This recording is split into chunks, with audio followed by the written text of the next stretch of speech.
Hello, everyone, and welcome to another episode of the Coffee with Coaches podcast. I'm your host, Kevin, and today I have Paul Glover with me. Paul is a C-suite performance coach with over 20 years of experience as a federal court trial lawyer.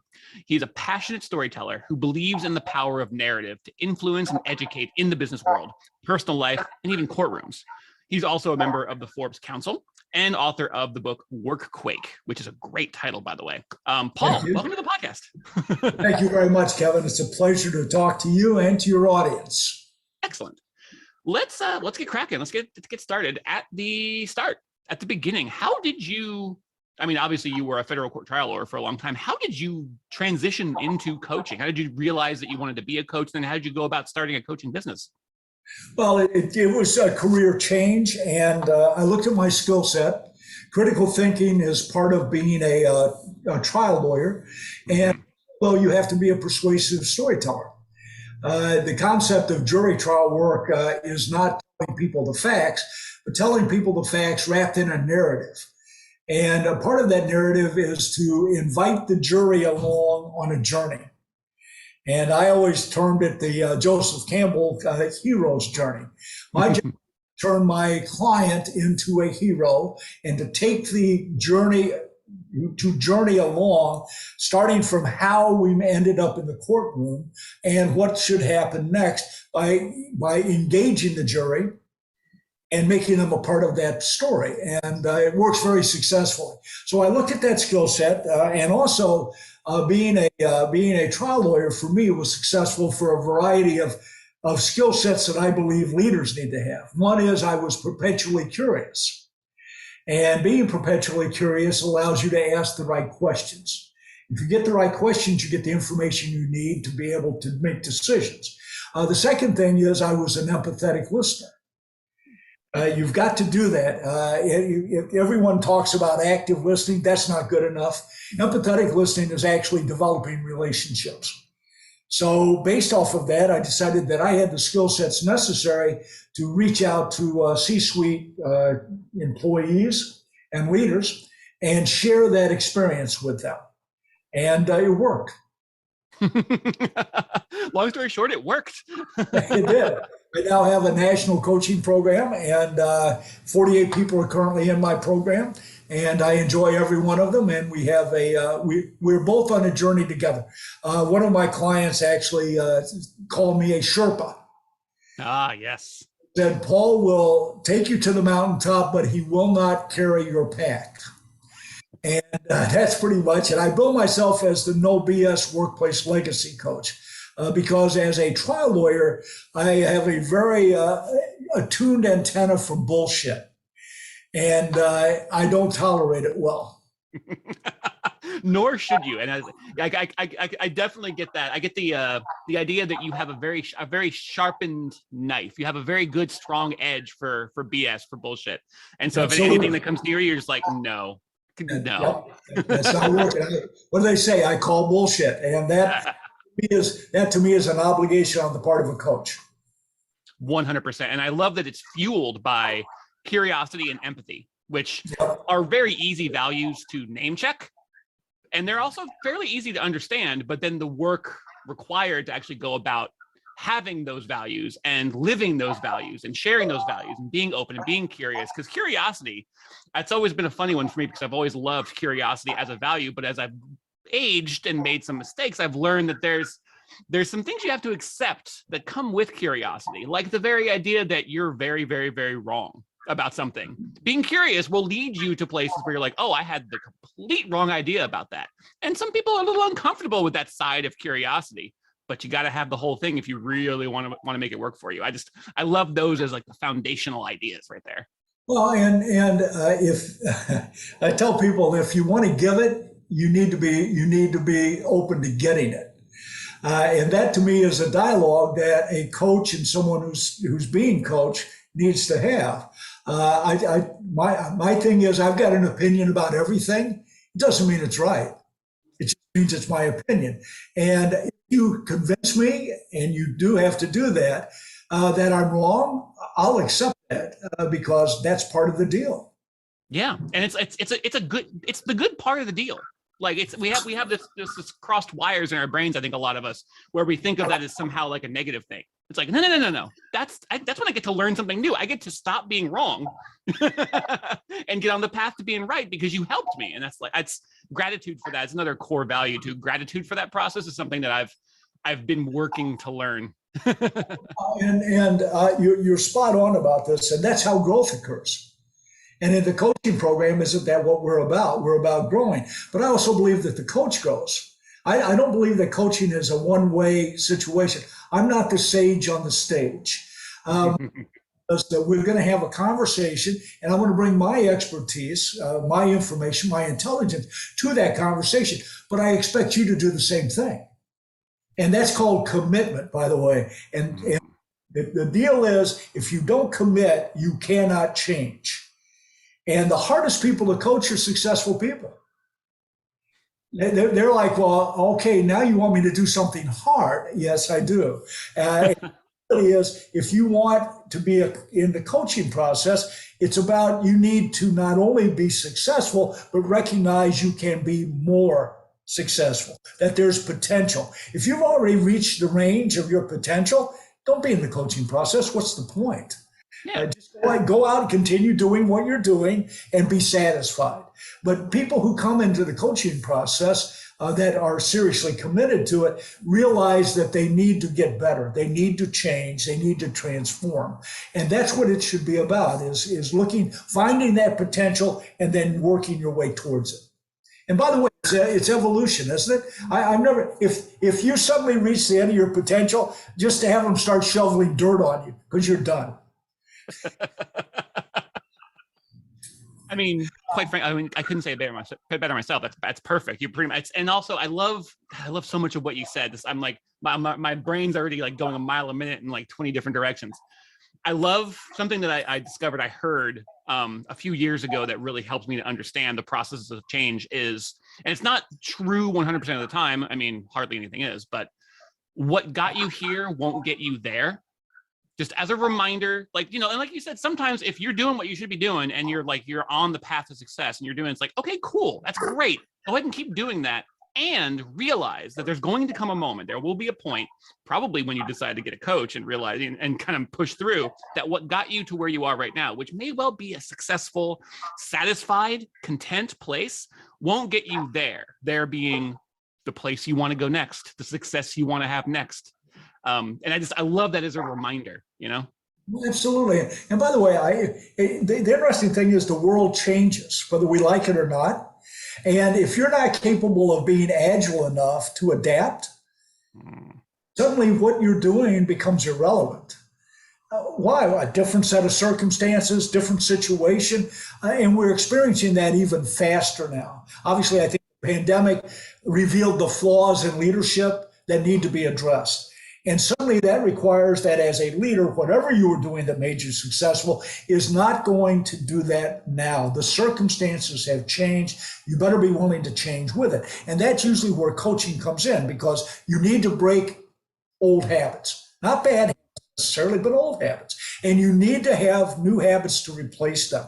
And unless you can go through that transformation, by the way, and leaders struggle to do that on their own or with their team, because we're still dealing with, I am supposed to be infallible, right? Mm-hmm. I'm supposed to make mistakes. God forbid I show that I'm vulnerable. And that's what's required anymore. Authenticity and vulnerability, empathy, compassion, those are all words we know the definitions to, but we don't know what to do with them. Coaching's about that. And I love that list of attributes, that list of values, of virtues. A lot of people will consider them, and I hear this term thrown around sometimes, less now than I used to, but soft skills. They'll call them soft skills. And I just cringe when I hear it. It's like, oh, I mean, I get that you just don't understand how to bring them into like the tangible reality of your life, but don't call them soft. You're spot on with that, because first, we finally got around to recognizing essential workers. Isn't that weird? They were always there. We never realized how essential they were. And so when we look at those terms, those are essential terms. They're not soft, they're required. And we're starting to get, you're right, we're starting to get there because I hear people using them when they talk. I want to see you use them when you act. Mm. The concept of empathy is I understand you because I'm walking a mile in your shoes, right? That's not good enough. Compassion is actually seeing empathy and taking action. Because if you don't take action, the fact that I see your struggle, I see the issues, am I a bystander? If I'm a leader, I better not be. So compassion is now I'm going to act in response to what you've showed me you need. And when we say compassion as leadership, it makes leaders cringe. Because that's, that's not the way we're supposed. Yeah, that's exactly the way. Because the deal of being professional now has to have a personal component to it. Because if you don't have that, all you get is transactions. Mm-hmm. When you add authenticity, when you add compassion and empathy, you get a relationship. And that's where you suddenly have the magic sauce. The magic sauce. Yeah, I was just actually, the word secret sauce just went through my head, even though it's not so much a secret anymore. I don't know if it ever really was, but it felt like it for a while. Yes. Yep. Okay. I could do this all day. We're like right in my wheelhouse, but I want to make sure we bring it up to the present and the future. So I usually ask this: who do you coach and how do you coach them? We know who you coach, primarily C-suite, as a performance coach, and how you coach them. We probably do all of this: one-to-one, small group, medium to large group, or masterminds. Do you do any keynote speeches? You're obviously an author, so you have a book. So talk about the how of your coaching business. I do not do coaching except one-on-one. Okay. It confuses me to have a group. First, there has to be enough trust in the group for us to actually have meaningful conversation. And I'm not comfortable until I know enough people. I guess I could get to a group, but there's no reason to do that. I do one-on-one coaching because, once again, the level of trust in the relationship have got to be very firm. That commitment has got to be there. And if you've got a group of 8 and one is not committed, it's like it's an anchor. And so, no, I can't do that. I don't do that. And I appreciate people who do. No, I do entrepreneurs, I do executives, but I also coach based on the concept of legacy. I don't believe that you should be doing something short term. I think that every action should be aimed at what your legacy is going to be. And that requires that you be forward thinking. Whether it be 5 years or it be 10 years. And what I find is once we've established what your legacy wants to be, what you want it to be, is your actions will now be aligned with that outcome. And short-term actions that you might take that would be detrimental, you don't take. Because you have a bigger goal, you have a bigger outcome result, and you start to eliminate making sacrifices that will be detrimental to that goal. It just gives you a broader perspective, and it changes the way you interact. Mm-hmm. Yeah, perspective. That's the word that popped into mind. It's that perspective. Whether it's, and we talk about it, we think about perspective all the time, but we're not often actively engaged in choosing one that's important and then making sure that we're evaluating our actions based on that perspective. And legacy is the perfect word for it. And it's a measuring stick. It's like, what am I doing right now that is going to serve my legacy in the way in which I want it served? And then you have to take that longer look, like you said, 5, 10, 20 years in the future. And that has to also happen right in the present moment as you're constructing your day. Exactly, because every day you create legacy, right? I mean, that's the whole point. And if you do it, if you know what it's supposed to be, you know what you want it to be, your actions for that day will be aligned with that. And when they're not, you course correct, right? You go, all right, I did something that in retrospect is not contributing to my legacy. I'm not going to do that again. For instance, say no to stuff that doesn't matter. And By the way, one of the hardest things for people to do is to say, no, I'm not going to do that. But when you recognize your legacy, you say, does that contribute to my legacy? And if the answer is no, you find a way not to do it. And it's funny how you find a way to do the things that are important to you, whether you realize it or not. You do find a way to take care of those things that are genuinely important to you. What you want to do, I think, and I think you agree, is to be conscious of what it is you actually want and to make a choice to want that, and then to allow that choice to feed back into all of your other choices. Absolutely. And one of the things that I emphasize is you have finite energy and finite time and infinite tasks. Let's choose the appropriate task with that finite energy and finite time. Because I don't care who you are, if you only have so many hours where you're going to be productive and generating whatever it is you generate. And once again, if it is not connected to your legacy or the organization's legacy, which should be the same, right? I mean, if you're leading, then why are you doing that? Why are you wasting time and energy on something that doesn't matter to your legacy? It focuses. We always talk about focus. This is how you focus. Suddenly you start making different choices, better choices.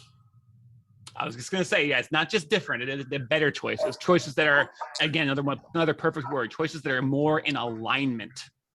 And that alignment, you think, like I'm thinking about in my head now, I have a telescope where you have these different lenses that when they're in the correct alignment, allow you to see as far or as near as you desire. That's the analogy that's going in my brain right now. It feels perfect. I'm telling you right now, I'm stealing that analogy, and I'm not going to give you credit. So just so you know, I love that telescope because I do think that is an element of legacy. You are telescoping out to a future, and you now need the telescope allows you to see it with enough detail to not only imagine it, but to actually feel it, right? Like you're there. And I think anyway, that's great. That's a great analogy. Yeah, as the inventor of the telescope myself. I could do this all day with you. To close out, because we're already almost 20 minutes in, I could do this for 20 hours. Where can people find out more about you? And also, how can people connect with you and engage with you? Do you have a preferred social media that you're active on that you like to make connections with people on? And then talk about your website where people can just learn more about you. Well, LinkedIn is the only place I do social media. I don't have time for any of the rest of it. So yeah, it's LinkedIn. And I'm there at Paul Glover Coaching. And my website is paulglovercoaching.com. And it's Paul at paulglovercoaching.com. And you can hit me up with an email, and I guarantee you, or a connection request, and we will have a conversation. You make it too easy. I love it. Paul, thank you so much for this conversation. I feel like I'm going to be sitting down and unpacking things and feeling this feeling for the rest of the day and beyond. So just thank you so much. I really appreciate it. Well, and thank you so much, Kevin. Obviously, the opportunity to talk about this stuff is part of my passion and part of my legacy. That's why I do podcasts, but I appreciate the questions. I think they were spot on and obviously triggered me to give you some information that I hope is useful. And I hope that our paths cross again. As do I. And yes, your passion is evident. I know I've experienced it. I'm pretty confident our audience is experiencing it as well. So thank you again, Paul. Thank you for listening, the audience. I love you. Find Paul, read what he has to say, connect with him on LinkedIn, even if you just want to just be connected with this man. It is delightful. I'm sure you could tell. And hey, we'll talk to you all again very soon.